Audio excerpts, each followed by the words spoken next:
السلام علیکم دوستو۔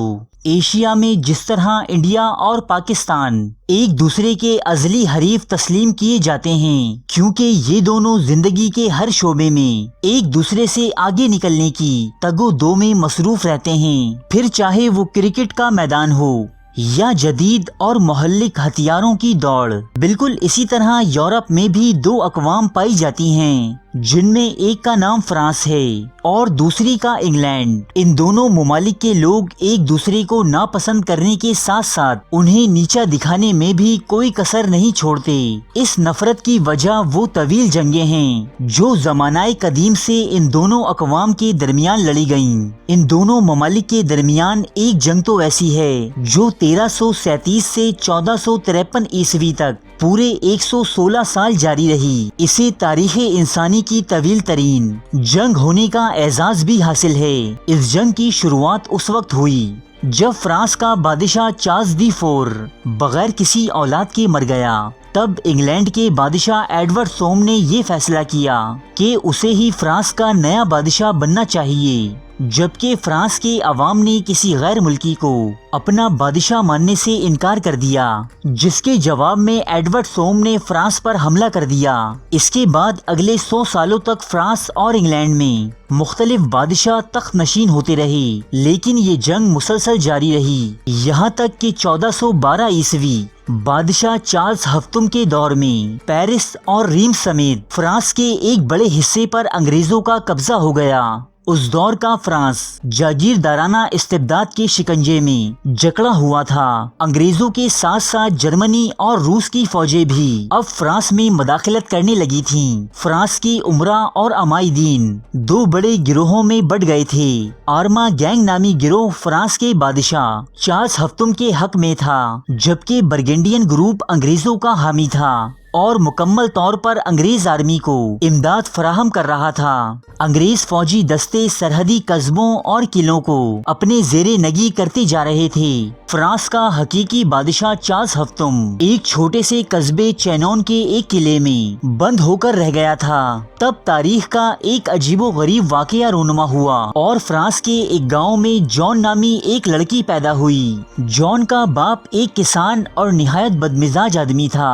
اسے اپنے کھیتوں میں کام کرنے کے لیے ایک بیٹا درکار تھا، چنانچہ یہ لڑکی بڑی ہو کر ایک بیٹے کی طرح کام کاج میں اس کا ہاتھ بٹانے لگی۔ جب وہ 13 سال کی ہوئی تو اسے کھیتوں میں کام کرتے اور جنگلوں میں لکڑیاں چنتے ہوئے مختلف آوازیں سنائی دینے لگیں۔ یہ آوازیں اسے حکم دیتی کہ وہ انگریزوں کے خلاف جنگ میں حصہ لے اور فرانس کا تخت اس کے جائز وارث کو دلائے۔ اسے یہ آوازیں کئی سال تک سنائی دیتی رہیں، لیکن وہ ہمیشہ یہ کہہ کر انہیں جھٹک دیتی کہ بھلا ایک چھوٹی اور ان پڑھ لڑکی کس طرح فرانس کے بادشاہ کی مدد کر سکتی ہے۔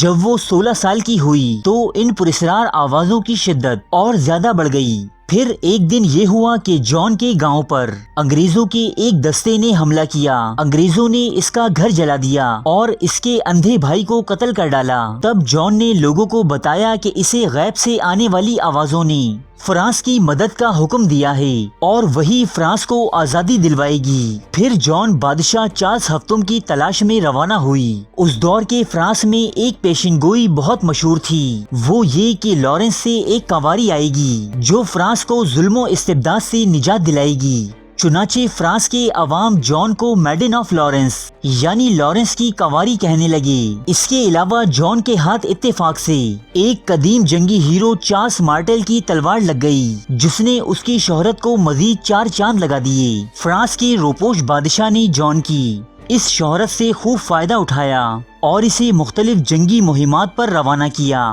جان ایک ہاتھ میں تلوار اور دوسرے میں جھنڈا لیے کئی ناممکن فتوحات کو ممکن بناتی چلی گئی۔ دھیرے دھیرے سارا فرانس اس کی روحانی طاقتوں کا قائل ہو گیا۔ لشکر میں جان کی شمولیت کو فتح کا نشان مانا جانے لگا۔ وہ جس قلعے پر حملہ کرتی وہ فتح ہو جاتا۔ فتوحات انجام دیتے جان فرانس کے شہر ریمس تک جا پہنچی۔ یہ وہ شہر تھا جہاں بادشاہ کی تاج پوشی کی رسم ادا کی جاتی۔ یوں جان نے بادشاہ سے کیا اپنا وعدہ نبھایا اور اسے فرانس کے تخت پر بٹھا دیا، لیکن فرانس کا یہ بادشاہ ایک احسان فراموش انسان ثابت ہوا یوں کہ عوام میں جان کی اس قدر پذیر آئی اور محبت دیکھ کر کئی تجربے کار فوجی افسران اور فرانس کے مذہبی پیشوا اس کے دشمن ہو گئے۔ اس کے علاوہ انگریز بھی جان کو اپنے راستے سے ہٹانا چاہتے تھے، سو انہوں نے خوب رشوتیں بانٹ کر فرانس کے اعلی حکام کو جان کے خلاف کر دیا۔ اس کے مخالفین افراد نے جان کو شیطانی روح قرار دیتے ہوئے اس پر کالے جادو اور سفلی علم کے الزامات عائد کیے۔ بڑے بڑے پادریوں کا ایک بینچ بنا جس نے جان کا دماغ شیطان اور آسیب زدہ قرار دیا اور اس پر کلیسا سے بغاوت کا جرم عائد کیا۔ اس دور میں یہ سب سے سنگین جرم تسلیم کیا جاتا تھا۔ جان کو اسی ناکردہ جرم کی پاداش میں زندہ جلائے جانے کی سزا سنائی گئی۔ گرجا کے سامنے لکڑیوں کا ایک چبوترا بنایا گیا۔ چبوترے پر لکڑی کے ستون کے ساتھ جان کو رسیوں سے باندھ دیا گیا۔ سارا شہر جرم وفا کا حسرت ناک انجام دیکھنے امڑ آیا تھا۔ یوں 30 مئی 1431 کی ایک صبح جان کو محض 19 سال کی عمر میں زندہ جلا دیا گیا۔ جان مرتے مرتے بھی فرانس کے لوگوں سے اپنا جرم پوچھتی رہی۔ مرنے کے بعد اس کی راکھ کو دریا میں بہا دیا گیا۔ جان کے مرنے سے انگریزوں کو کوئی خاص فائدہ نہ ہوا، کیونکہ جان کی موت نے فرانس میں آزادی کی ایک ایسی شمع روشن کر دی کہ صرف چند ہی سالوں میں فرانس کے لوگوں نے انگریزوں کو اپنے ملک سے نکال باہر کیا۔ فرانس کی آزادی کے بعد حکومت نے جان کے مقدمے پر نظر ثانی کی اور اسے تمام الزامات سے بری قرار دیتے ہوئے بے قصور ٹھہرایا، جبکہ 1920 عیسوی میں مسیحی پوپ نے اسے ایک سینٹ کا خطاب دیا۔ آج بھی فرانس میں 30 مئی کا دن ایک قومی تہوار کے طور پر منایا جاتا ہے۔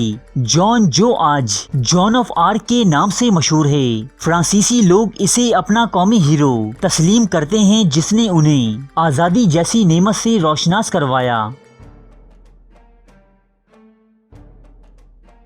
ارے فرینڈز، ایک منٹ، آپ ایسے ہی جا رہے ہیں؟ اتنی محنت سے ویڈیو بنائی ہے، ایک لائک تو بنتا ہے نا؟ اور دوسرا یہ کہ آپ ہمیں اتنی بڑی دنیا میں دوبارہ کیسے ڈھونڈیں گے؟ تو اس کا حل یہ ہے کہ آپ ہمارے چینل کو سبسکرائب کر لیجئے اور اس بیل کے آئیکن کو کلک کر دیجئے۔ اس طرح ہمارے آنے والی تمام ویڈیوز آپ تک پہنچتی رہیں گی۔ ارے ڈریے مت، یہ بالکل فری ہے۔